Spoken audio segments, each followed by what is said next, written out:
বেশ কিছুদিন আগে আমি টিচার হিসাবে একটা ছোট্ট স্কুলে পড়াতে ঢুকেছি। ছোট্ট বাচ্চাগুলোকে পড়ানোর সাথে সাথে নিজের পড়াশুনো, কলেজ লাইফ কোনো কিছুই কিন্তু ভুলছি না। এরকমই চলো একটা সুন্দর দিনের আজকের গল্পই তোমাদেরকে শোনানো যাক।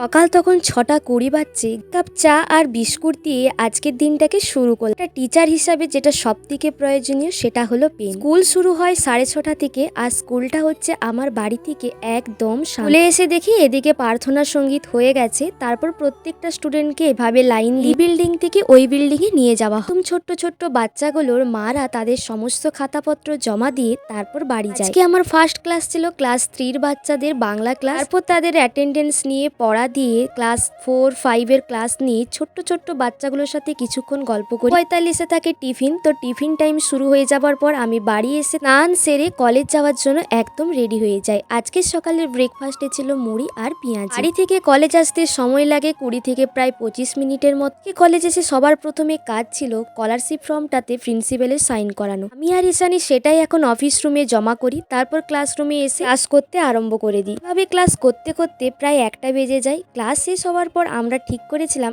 আজকে খাবো আমি আর ঈশানী ঝালমুড়ি। আমাদের কলেজের বাইরে এরকম একটা সুন্দর দোকান আছে যেখানে 20 টাকায় এত সুন্দর ঝালমুড়ি পাওয়া যায়, কি আর বলবো। শুধু যে ঝালমুড়ি পাওয়া যায় তা নয়, তার সাথে ঘুগনি, পাপড়ি চাট, ফুচকা আরো কত কিছু। খাওয়া দাওয়া শেষ করে কিছুক্ষণ আড্ডা দিয়ে গল্প করে ক্লাসরুম এসে বাকি ক্লাস সমস্ত কিছু কমপ্লিট করি। এরপর 3:40-এর বাস ধরে চললাম এখন বাড়ির দিকে। বাড়ি এসে ফ্রেশ হয়ে তারপর দুপুরে লাঞ্চে আজকে প্রায় অনেক কিছুই ছিল।